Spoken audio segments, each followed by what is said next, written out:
안녕하세요 여러분. 저는 오늘 미국 동부를 크루즈로 여행한 즐거운 경험을 여러분과 함께 나눠보려고 해요. 제가 이번 여행을 계획하면서 왜 하필 뉴욕에서 출발하는 대형 크루즈를 선택했는가 하면, 엄마가 한국에서 오셨는데 뉴욕 구경을 한 다음에 다시 집에 왔다가 또 크루즈를 타러 밖으로 나가는 것보다 한꺼번에 갔다 오는 게 좋을 것 같다 생각을 해서 뉴욕에서 출발하는 대형 크루즈를 찾았어요. 뉴욕에서 출발하는 대형 크루즈 중에는 한 코스는 뉴욕을 중심으로 북쪽으로 올라가는 거고, 또 다른 코스는 뉴욕을 중심으로 남쪽으로 캐리비안 해까지 가는 거였는데, 저희 동생과 저희 엄마와 저는 그 전에 캐리비안 크루즈를 타봤기 때문에 이번에는 북쪽으로 올라가는 것을 택했습니다. 뉴욕을 출발해서 뉴포트, 그리고 보스턴, 그리고 바하버, 그리고 캐나다에는 샌존, 캐나다의 핼리팩스, 거기를 돌아서 다시 뉴욕으로 왔습니다. 첫 번째 정착지인 뉴포트는 19세기와 20세기 초에 미국의 부호들이 만들어 놓은 커다란 맨션들이 있는데, 정말로 그 시기에 흥망성쇠를 잘 볼 수 있는 그런 웅장한 맨션이었어요. 우리가 크루즈 여행을 예약을 하면 크루즈 선박에서는 크루즈 익스커션이라는 그 배에서 내려서 관광을 하는 거를 예약하라 그래요. 그런데 제가 그 전에 크루즈를 타본 경험을 바탕으로 저는 그런 여행 상품을 사지 않았어요.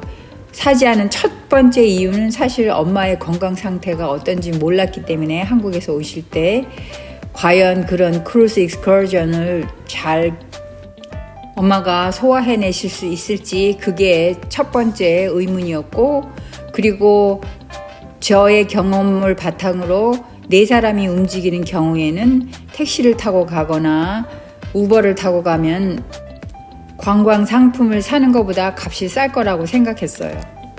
사실은 그 관광 상품이 크루즈 배에다가 내는 숙박비보다 거의 훨씬 더 비싸게 들어요. 제 생각에는 크루즈를 타는 이유가 실컷 먹고 마시고 춤추고 놀고, 그게 다면 그렇게 큰 의미가 없다고 생각하기 때문에 배에서 내려서 그 배가 도착한 항구 도시에서의 볼만한 것들을 보고 다니는 게, 그게 참된 여행이라고 생각을 하긴 해요. 그래서 크루즈 여행이 처음이신 분은 그런 여행 상품들을 많이 삽니다. 그런데 저는 크루즈 여행이 처음이 아니고, 그리고 제가 영어를 좀 할 줄 알고 가족들을 인솔할 수 있을 것 같아서 시작을 했는데, 저는 정말 참 잘했다고 생각해요. 그 여행 상품에서는 또 몇 개 다양하게 고를 수 있는 것도 있어요. 그런데 저는 제가 미리 리서치를 해서 어느 곳에를 가고 싶다 하는 곳에 갔기 때문에 저도 크게 후회하지는 않아요. 두 번째 내린 도시가 버스턴이었는데, 물론 버스턴에서는 하버드와 MIT를 가고 싶었어요. 그리고 또 다른 사람들이 말하는 프리덤 트레일 또는 퀸시 마켓, 이런 곳을 가고 싶었는데 생각보다 그곳들을 다 가보지는 못했지만, 그때 상황으로는 그게 잘한 것 같다, 그런 생각이죠. 그 다음에 간 곳이 바하버인데, 여기는 정말로 항구가 멋있었어요. 아케이디아 내셔널 파크를 우리가 걸으면서 거기에서 보는 푸른 바다와 섬들의 풍경이 정말로 그림 같았어요.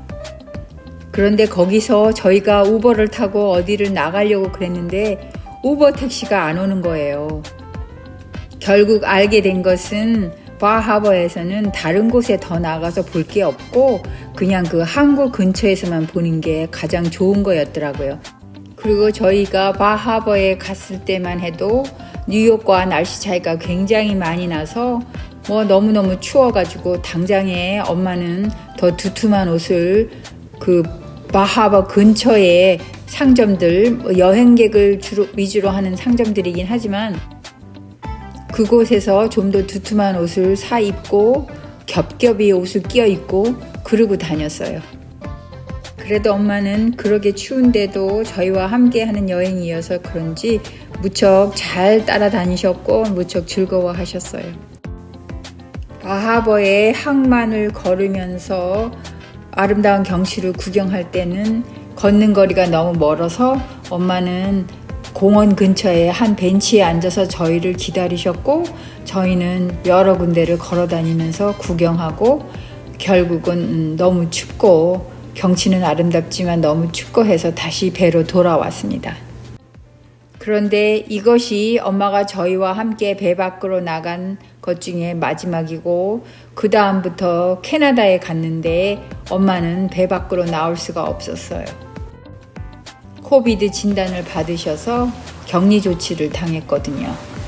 그리고 이때쯤에 저희 사진기에 사진을 찍을 수 있는 한도는 거의 넘어갔고 그리고 더 이상 사진을 찍을 수가 없을 정도로 용량이 꽉 찼기 때문에 이때부터는 찍은 사진도 별로 없고 그래서 몇 장 동생들 사진과 저희 사진기에 남아있는 몇 장을 짜집기 해서 이렇게 올리는 거예요.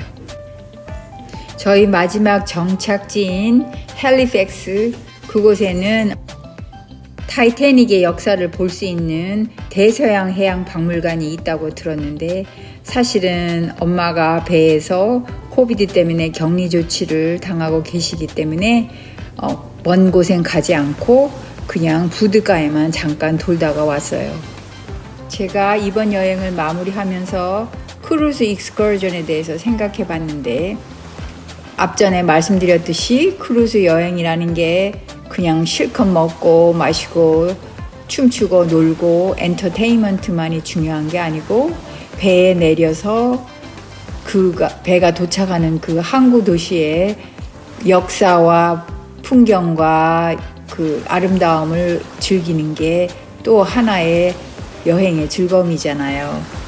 사실 제가 크루즈 여행한 경험을 돌이켜보면 유럽이나 미국 그리고 호주, 뉴질랜드, 지중해 연안에 나이 드신 분들이 크루즈 여행을 많이 택해요.